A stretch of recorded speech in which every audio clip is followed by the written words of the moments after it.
I know that some in our audience know the finer points of hockey. The Chris Johnston Show. We are your friends. The biggest stories, bringing you inside the game. What did you hear? The Chris Johnston Show. What is going on?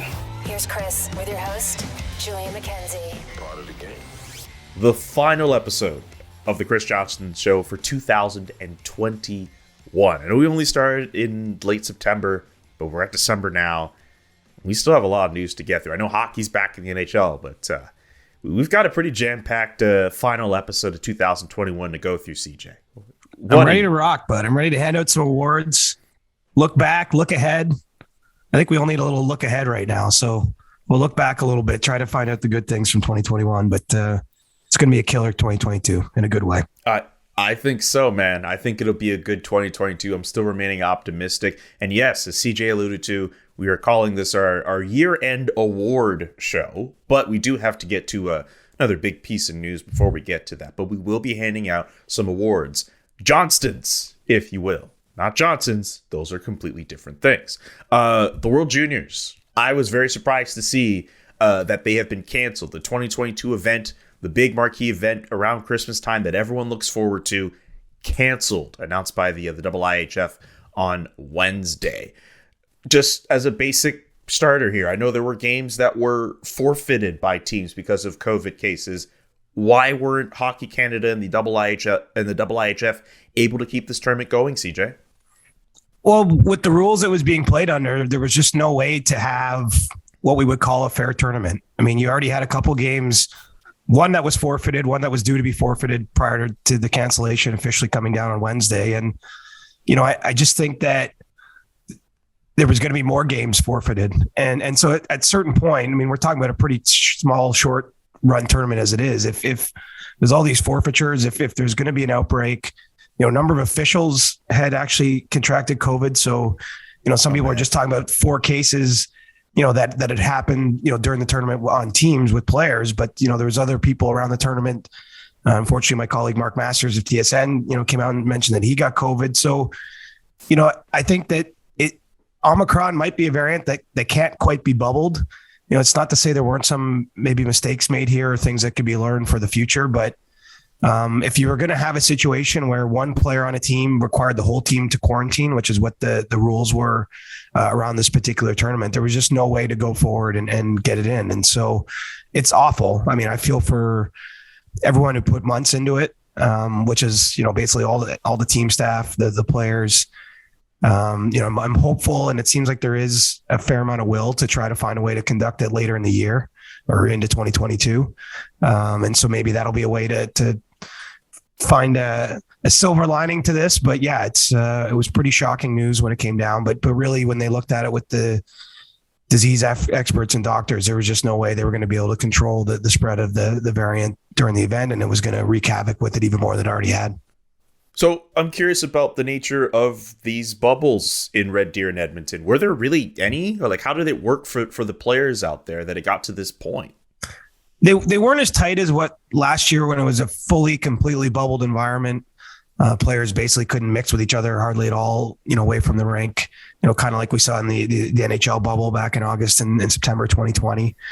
You know, it was a little looser than that's my understanding. But you have to remember, too, like when this was planned, Omicron wasn't a thing, you know, there wasn't a variant that they were dealing with. And so, you know, I think that if we're going to have the benefit of hindsight, if we're going to try to pick through where a mistake was made, you know, not having that a little bit more secured would fall under that category. But, you know, I tend to be a little bit more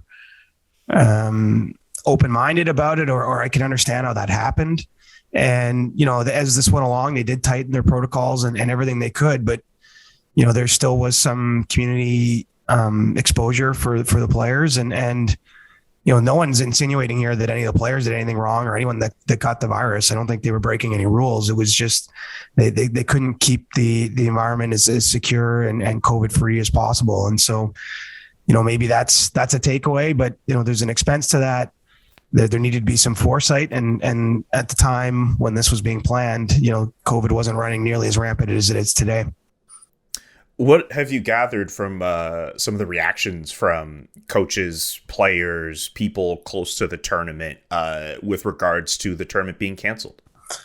Well, I mean, everyone is disappointed, right? I mean, that's to be expected. Again, because they put a lot of months into it and it started, right? We just talked about it in our last episode. Connor Bedard just scored 4 goals, 16-year-old, like there was buzz building. And so, I think it's pretty jarring when it happens.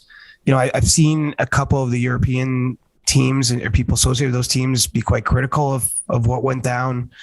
The Finnish coach, I saw was, read a translated article back in English, but, criticized the IHF for the way they ran the tournament. He said the problem wasn't COVID. Essentially, the problem wasn't better organized. So, I think that's a sign of some frustration, which was probably natural in a situation like this. But the good news is, if there is good news somewhere, is that I do think they're going to find a way to run this again. They're going to have a way to have the tournament go back. And so, what stands today is something that's a disappointment or bringing about that frustration. And there's going to be a chance, I think, to put a better spin on it, come the summertime. I'd like to ask about that. Like, how would that work? So if they try to find a way to have it in the summer, then again, maybe it's a little bit of a jump to figure out like what type of players could be involved. But as my colleague Scott Wheeler made the point on Twitter, there could be a chance if they try to have this, later in the year. What if they have it at a point where it's around the Memorial Cup? What if they have it at a point in the middle of the summer where is it after the Stanley Cup Finals? I mean, I'm kind of curious about how they would make that work. Well, if they're going to use an NHL building, for example, if they take it back to Edmonton, I would think it would have to be in July because the last possible day of the Stanley Cup's June 30th, at least as it's currently scheduled. As we know, sometimes those plans can be fluid and things could change in the meantime. But, I can't imagine the Oilers, of course, would sign off on any event that could conflict potentially with their appearance in a Stanley Cup Finals. So, I think that's probably what this next month or so will be about figuring out.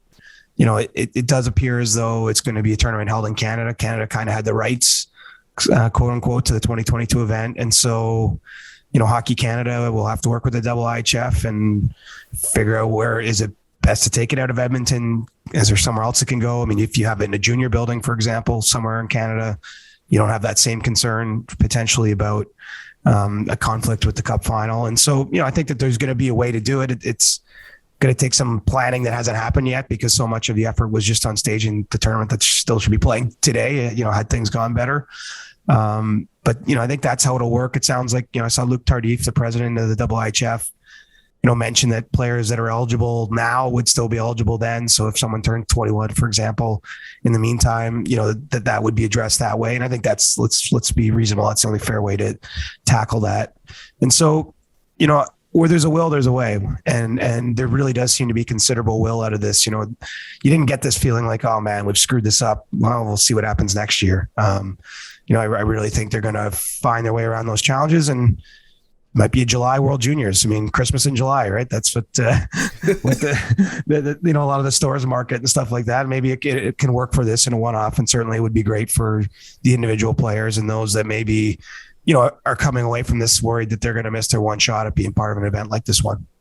I'm also wondering now, I wonder what this means for TSN. This is obviously a money-making event for them every year. They hype it up as much as they do. And now they're going to have to fill some programming over the next few days. I know you're not part of the coverage, but I'm just curious what that means for them going forward for the next week or so. That's going to be really interesting to see what they put on instead. I mean, I guess a lot of look back at 2021 content, I guess. Yeah, unfortunately. I mean, you don't prepare for this, right? I mean, and there's not a lot of other games and other sports on right now. I mean, we're starting to get the NHL back and up and running, but obviously TSN only has rights to, so many regional Habs and Sens and Jets games and things like that. And so, yeah, I don't think there is an easy fix. That's above my pay grade to know exactly how all that stuff works. Of course. I know there is what's called make goods in the industry in general. When you've sold out, ad space essentially against a certain revenue number. This came up when I worked at Sportsnet too, because there was, that year that no Canadian teams made the playoffs, 2015-16, I believe that was. Obviously the audience that, the ads were sold for wasn't as big as if we had the Montreal and Toronto and Edmonton in the playoffs that year. And so you have to make that money up essentially somewhere else with other audiences. So, it can be done. I think that's part of the reason too for that we'll see a push to see the World Junior Tournament staged later in the year is because that's a way to I'm sure. Offload some of that inventory or make good on the promises of what's been sold. And so, it's nice if the money can align with what's probably best to be done spiritually too, because, we do want to see these players get a chance to contest that tournament. Last thing. Are you seriously going to watch the World Juniors in the middle of the summer if it happens? I will, but I mean, I'm a bit of a sick puppy. I don't know if it'll get the same. I mean, remember, it's such a niche kind of event. Depends what it clashes with, of course.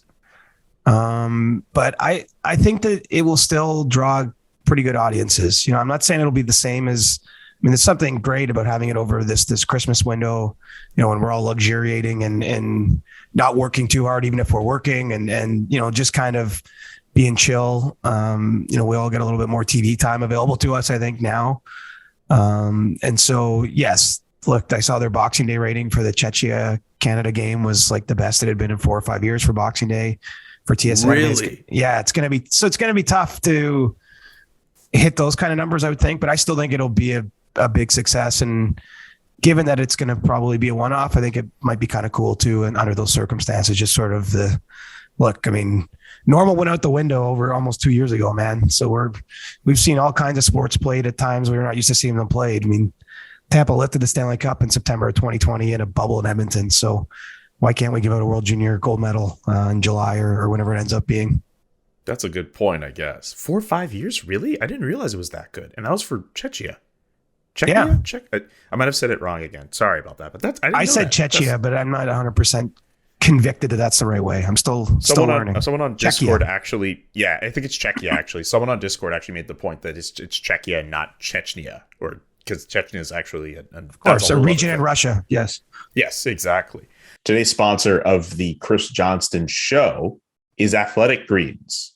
So what is Athletic Greens? With one delicious scoop, you're absorbing 75 high-quality vitamins, minerals, whole food source superfoods, probiotics, and adaptogens to help you start your day right. It's a special blend of ingredients that supports your gut health, your nervous system, your immune system, your energy, recovery, focus, and even aging.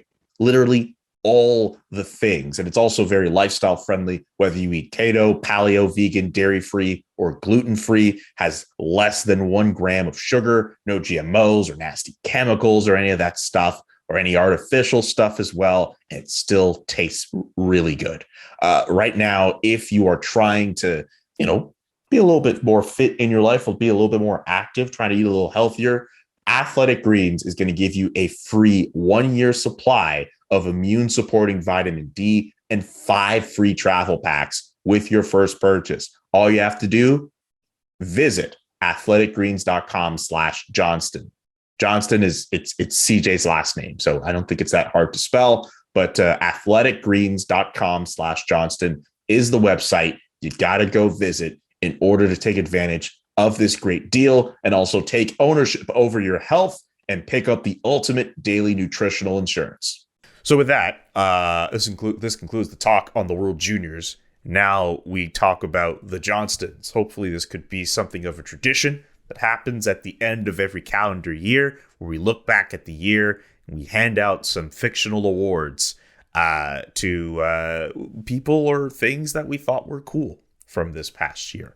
I know we're going to get to maybe some more deeper stories or stories with darker intonations later on in the awards. So I wanted to make sure that we started off a little light with the feel-good story of the year. Like that could be anything that happened over the last 12 months that you thought was like a really good story. Like it could be a player coming back from being in the player assistance program, for example, or someone who wasn't good and made a comeback this year. It could be anything. A feel-good story for 2021. I'm very curious who you have for that one. What the one that jumped into my mind was the story of Oscar Lindblom, young player for the Philadelphia Flyers. And he was treated for Ewing sarcoma, a cancer diagnosis. He's a really young guy. Can only imagine how scary that was for him. Hasn't fully established himself yet as an NHL player. He's a full-time NHL player, but it's not like he's been in the league for years and years, and to be in another country and to have to go through that. you can only imagine. And, there's some nice videos that went around with him ringing the bell when he got through his cancer treatments, and to come back and play in the league. I think that for me, that's the kind of feel good story that, where sports can go a little deeper than just the results of the games. And Oscar's still doing well. And I think certainly for anyone out there who's gone through their own cancer situation, if we're talking about young kids, unfortunately in children's hospitals over the holiday season, I think that he's someone that they can look to for a little bit of inspiration. And so he was who kind of jumped to mind for my story of the year in 2021. So I guess that does it there. Oscar Lindblom, the first NHL player to win a Johnston Award. We got to workshop the name, I think. You don't like the Johnstons? I'm just worried that people are going to think it's a euphemism for something else, but no, absolutely not. No way. It's not like we're going to have trophies that are phallic in any way. Right. It's your last name. Call it the CJs or something that's a little safer, maybe. But okay, we'll go with the Johnstons. Yeah, but it's kind of like Oscars Academy Awards, like Johnston's like the full name, but you could get yourself a CJ. Okay. Which I don't know if that makes it any better or not, but like we could go with that. I feel like it's a little safer, but I trust you implicitly, my man. So you've named I those. appreciate that. I'll stick with it. I'll get. Are you giving out an award? For the feel good story of the year. I like the Jonathan Drouin story. For me, a guy who was dealing with anxiety and other personal issues throughout a good chunk of the year, got to a point where he wasn't even with his team throughout their Stanley Cup final run, and now finds himself back with the Montreal Canadiens. I know there are times he hasn't looked perfect on the ice, but he's had moments where he's looked pretty good.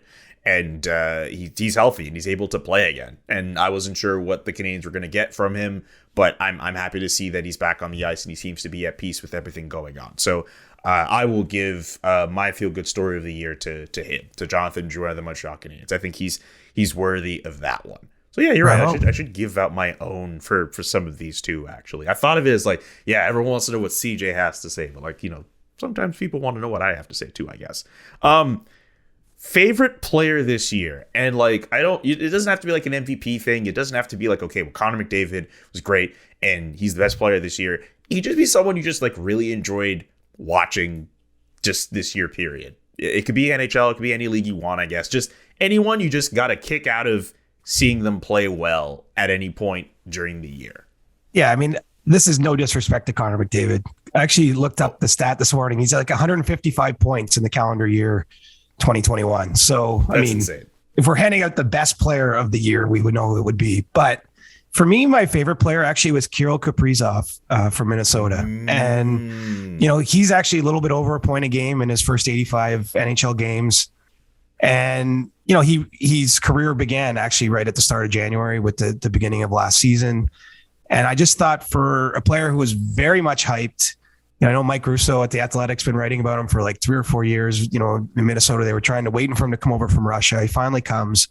And I just thought, first of all, he made that team almost single-handedly more watchable and more exciting. And look, they're having a lot of success early in this season. And for him to have that individual success right out of the gate, I know he's a little older than a typical rookie, but he was the guy I kind of most liked watching. And I know I mentioned him on a few previous episodes, but if you ever get him in a 3-on-3, like if you see the Wilder in overtime, I would highly recommend clicking over to that game if you can, because especially when he's got space, he's a pretty exciting player. And so he was a player kind of the most caught my eye. Might get a bonus there because he's new to North America in 2021, so he stands out a little bit more than guys who've been doing it for a long time over here. But he was the guy I most liked watching this year. Yeah, man. Kirill the Thrill, Dollar Bill Kirill. You don't say the nicknames on this dude. He is box office for this team. They win a playoff series this coming season, this season, that's going to go a long way with them, and especially with the way that their salary cap and their salary structure is kind of looking right now with the buyouts they did in the summer for Ryan Suter and Zach Parise. They kind of need to win now. I like the pick for Kirill Kaprizov.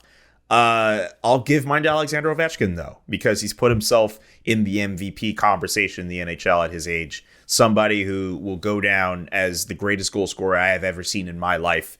Someone who has put himself in a position where the goal scoring record it doesn't seem as if it's a question of if he'll do it. It's a question of when now. And even Wayne Gretzky feels as if he'll do it. Like, we're all waiting with bated breath to see when he'll do it. And the fact that he's been able to keep up his monstrous scoring pace that he's shown throughout his career at his age now, at like 36, like he's up there in age. Like it's amazing to see. And he's been so great to watch. So he gets my vote for favorite player of the year. Maybe there's some slight bias because I've been a big fan of him, as I mentioned in the last episode, but I think he's certainly deserving of that. That's not to say Connor McDavid doesn't deserve any praise, though. He's been great, but I think Alexander Ovechkin deserves this. It's nutty too that you're saying it's a formality feeling, and it's like he's still like 150 goals away. Like, it's not, I know that that's a few healthy seasons the way he has scored over the years, but a lot of stuff can happen. I hope he does take a run at it, though. I'm not trying to will the things that could go wrong into the universe, but man, he's a machine. He's going to do it. I think he's going to do it. Or to quote my colleague James Myrtle, I say he does it. To the next award, Play of the Year. There might be an obvious one here, but I'm very curious as to what you have to say. I'm trying to check myself for like recency bias, but it's got to be the Trevor Zegras goal for me. Well, it's a Sonny Milano goal, but the Trevor Zegras pass from behind the net. Just because I've never seen that, and I've spent a lot of my life watching hockey games and seen a lot of crazy stuff happen, but nothing quite on that level. And so, it was down to the McDavid goal, 1 versus 4, or that one, against the Rangers, and McDavid scored. Again, I feel bad because I'm not handing McDavid a CJ here, but I'm gonna give it to the kid, Trevor Zegras, for his imaginative pass. And I think that will be on highlight reels for long time beyond this year. Like, I completely understand why that goal, that play, deserves all the praise. We had people from even well outside the NHL scope commenting on it. I mean, Killmonger, Michael B. Jordan was out here saying that goal was amazing. Like, that was like that should be the play of the year objectively on so many highlight reels. However, I want to give the play of the year award to Connor McDavid and going 1-on-4. I thoroughly enjoyed that play. My favorite part of it is just seeing him just kind of wade his way through the neutral zone, kind of like a shark just waiting to pounce on blood as soon as it sees it in the water. And then he just cuts through that New York Rangers defense. He has like Patrick Nemeth as like the last guy he needs to beat in the offensive zone before scoring that goal. And then seeing his face just completely shocked at what he had just done. That's one of the best goals he's scored in his career. There's a good chance it might be the best goal he's ever scored in his career. And as much as I enjoyed the Trevor Zegras play, as much as I enjoyed that Connor McDavid move, I think is better. And I think it deserves to be the play of the year. So Connor McDavid gets himself a CJ. He's not going to go home empty-handed. This is why I'm glad we're both giving them out, because I really was divided on this one. Like there was nothing else that was on the same level of those two that I was debating on. But it's hard because like someone like McDavid, you expected a little bit more maybe, which he shouldn't be marked down for. Like that's patently absurd. Like I'm not, but I'm just saying, like, I think just the surprise element of the Zegras one was partly what got me. But you're right. And they had a big comeback in that game against the Rangers. It was the night they retired Kevin Lowe's number. They did. And that was like 3 minutes left in the game. I mean, like that had everything. That had sort of a significant moment in that game, the time, his reaction. Yeah, I probably flubbed my CJ, but at least we got one going to Anaheim and one going to Edmonton. You did not flub your CJ at all, CJ. This next one, I actually went to Discord for this one, and I got a few responses. We have our award for episode of the year, but I wanted to throw it out to Discord just to see what they would say. And there were a few people who actually chimed in with some of their picks. But the one it seems that got the most, I guess, kind of feedback is Live from Adam's Basement, the first of the episodes we did where we were in the same room and we were in the studio, literally in Adam Wild's basement. That seems to be the one that most of our lovely fans on Discord seem to enjoy. So the Discord pick for episode of the year is Live from Adam's Basement, where that was fun. that was a genuinely like fun afternoon. I mean, every episode we do together is fun, but like just being in the same room, the vibes, the story of the Saddle Dome, like you got fun stories, you got insight. Like that was amazing. That was really fun. It's funny. That was going to be my pick too. Because it was cool to finally it was finally cool to get together too, right? Because I don't know how far we were in, but we'd done a number of episodes virtually at that point, and we'll get back there in 2022. We'll be live from Adam's Basement 2.0 at some point, and hopefully that'll be one that's up for a CJ this time next year. So I think it's pretty unanimous between both of us that live from Adam's Basement is probably the best one.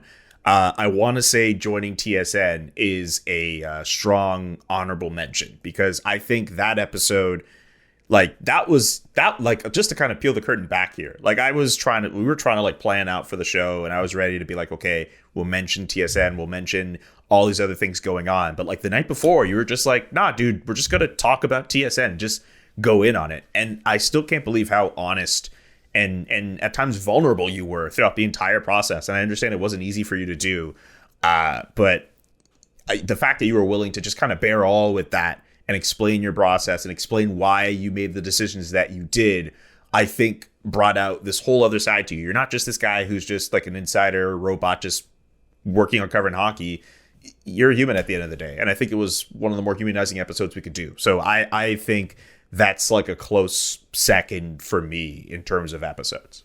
Well, I know a number, like our audience, I'm sure, is split. You got lots of hockey fans. You got lots of people who just like the SDP, and they've come to like what we do. But we obviously have a lot of people in the industry too, right? And whether that's aspiring journalists or media personalities, what have you. And so I thought it was valuable to them to be honest about it. People are curious, right? I mean, it's normal. You don't see people walk across the street too much in our industry, so. I explained it as best I could. I was as respectful as I could, I hope. And yeah, I don't regret that. I don't regret telling the edible story in Adam's Basement either. So, I mean, I'll be as real with you as I absolutely can be at all times. That's all we want, CJ. Story of the year, which, I mean, there's been no shortage of stories that have taken place in 2021. Which one's your pick? It's got to be the Lightning for me. And, look at the story of the year is probably COVID, but I'm not giving COVID no CJ. So that's fair. The impact of COVID though is clearly probably the biggest story, but to have a team win back-to-back, to win 2 Stanley Cups inside less than 12 months of elapsed time, to win in a bubble, to win in a season like last season. Like some people might view that as more fluky. I view that as more challenging. Like I think there's a considerable amount of duress placed on all the teams the last number of seasons. It's actually still happening today, right? We've had, a team like the Toronto Maple Leafs is up to 8 postponed games. It's going to be almost 3 weeks between games once they finally play this weekend again. And there's a number of others, and they've dealt with all this COVID. And anyway, to circle back to the Lightning, I just think to find your way through and win back-to-back cups under those circumstances is a huge achievement. It's kind of cool, actually, that they haven't fallen completely off this year either and look pretty strong with a chance to make it 3 in a row during a pandemic. I mean, that would be bonkers if they somehow pull that off. And there's just insane. a lot of moments it almost didn't happen, right? They won Game 7 against the Islanders in the Eastern Conference Final, 1-0. And so it's just so damn hard to win. For any team. And I think to do it 2 in a row, to do it, they're a team that built up for a number of years. They knew heartbreak inside and out. So for me, they're sort of my hockey story of the year, just to get the job done twice, to get to win one at home after winning in the bubble. Just a really special team. And maybe they got a chance to make it 3 in a row and could go back to back on the CJs after going 3 in a row if that happens.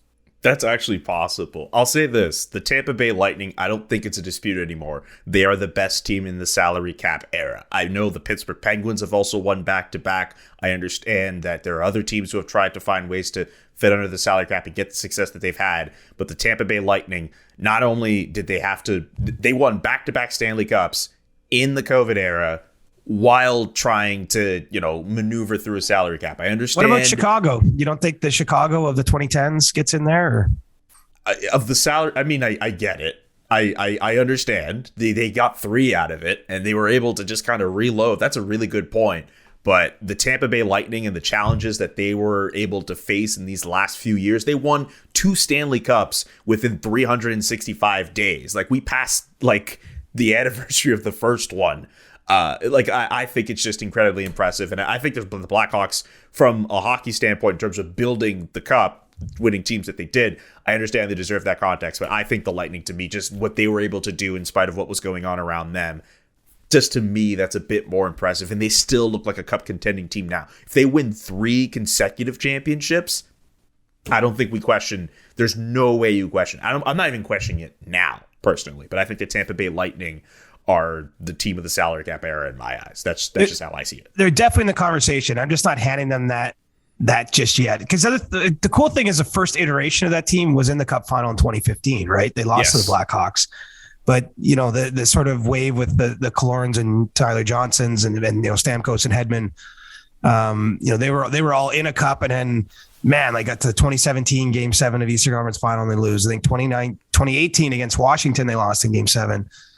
So it's 2016 and 2018. Anyway, yeah, they've had a ton of success. Like, no team has won more games, regular season or playoffs, than them during this run. I mean, they not only did they win the 2 they won, Julian, they could have won another 1 in there somewhere if, a bounce. I know lots of teams can say that. Look, Boston only got 1 cup in the Chara era and was right around it a whole bunch of times too. So it's so hard to win. That's why, I think that's why they got to be getting some flowers from us here in the year-end awards.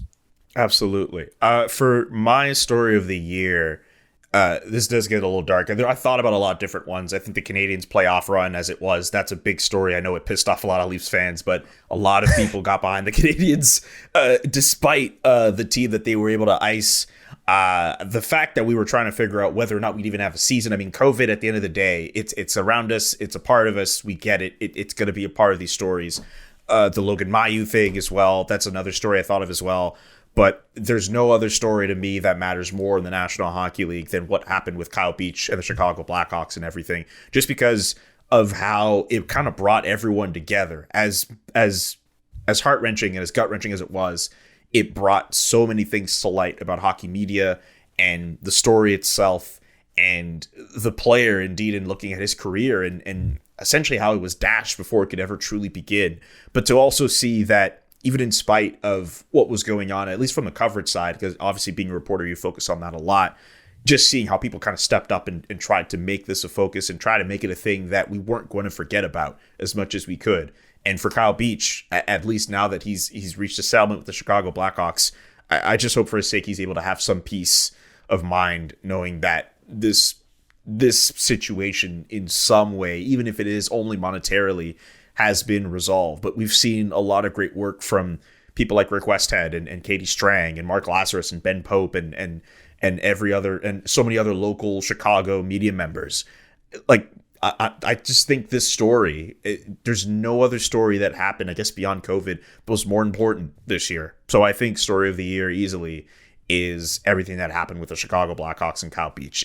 There's no other story in my eyes that was more important, that brought us more to our knees, that more or less just kind of had us just, thinking about it more than any other story that happened in the National Hockey League this year. So I think that story to me is the story of the year.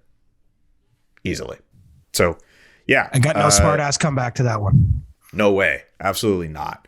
The last award category we have, which we always end our Thursday episodes like this, the stick tap. We always have stick taps on Thursdays. Normally we have one for the week, but this one will be for the year. So who do you think deserves a stick tap for 2021, CJ?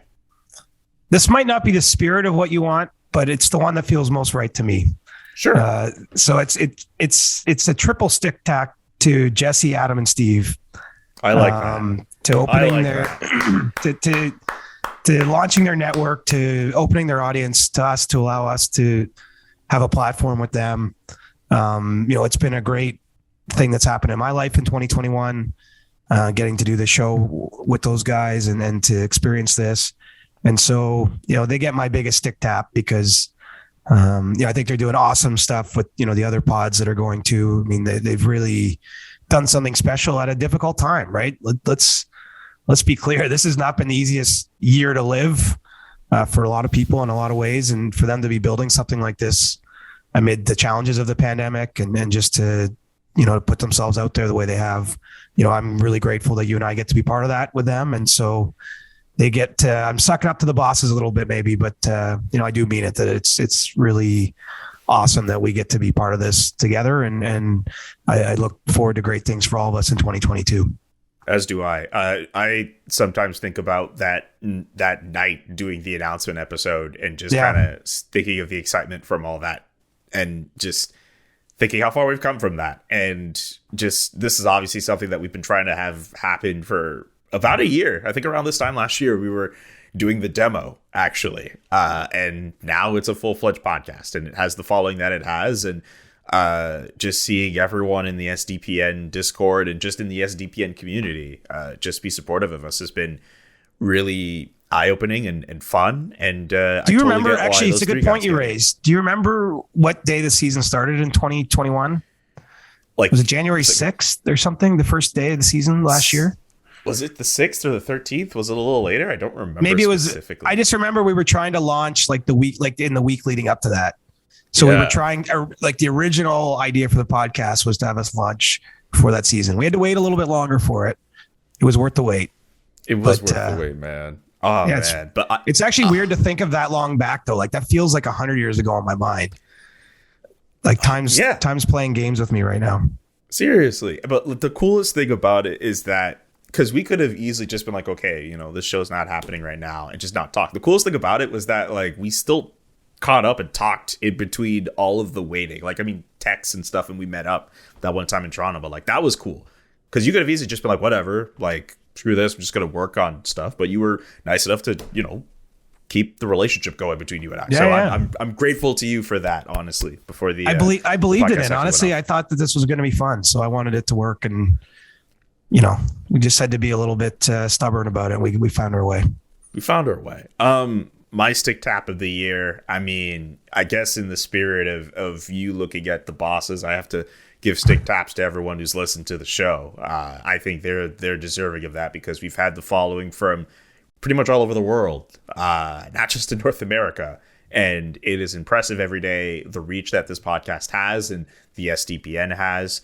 And it's amazing. It's hard to put into words, to be honest with you. So yeah, the easy one in the spirit of what you're going at here, I think we should show some gratitude to our fans as well. So you guys are deserving of the first ever stick taps. Maybe next year we'll come up with some NHL exec who deserves one or someone else who does. But I think for the very first stick taps of the year, it's pretty apt that we give them to Jesse, Adam, and Steve, and fans of the CJ show, and on top of that, the SDPN, because you guys are helping this be the juggernaut that it is. You just misspoke. No. That means we're going to a Stanley Cup final. That's exactly what that means. All right. Okay. I'll ride with you all the way to the end, bud. Me too. Oh, man. Okay. Well, I know some people are just going to groan at that, but I think juggernaut is a good word. Anyway, with that, that's going to conclude the inaugural edition of the CJs or the Johnstons. We're just going to leave it as an award show with two names, kind of like the Oscars and the Academy Awards, whichever one you so choose. And that's going to do it for all of our episodes in the year of our Lord 2021. We will be back in 2022. Next Monday, I know we were Tuesday, Thursday this week. We'll be back on Monday with a brand new episode of the CJ Show. Ask CJ, get those questions in. I already saw a few people getting the hashtag going on Twitter. Ask questions on Discord as well. And let's just keep this going. The world is in a weird place, but that doesn't mean that we have to be. Exactly. Also, before I go, brand new episode of Agent Provocateur is up with Bob McKenzie, no relation, joined Adam and Alan Walsh. I'm pretty sure he talked about his new Bobby Margarita brand, which is not available in Quebec, but I still would like a pack. I don't know if anyone's able to give me the hookup. I would love that. Have you tried it yet? I have not tried it yet, but I know I got some coming my way, so I look forward to when it does. Okay. It's not available to be bought in Ontario yet either, but I think there's some in the mail for me. Okay. Well, I got to talk to Sean or something because there's no reason why, even though there's no relation, a fellow Mackenzie can't get himself some Bobby Marguerite. For CJ, I'm Julian saying so long and peace. Happy New Year. We will see you all in 2022. Have a great New Year, bud. Have a great New Year, dude. The Chris Johnston Show. Inside the game, twice a week. Follow Chris on Twitter @ReporterChris. And follow Julian McKenzie @JK McKenzie.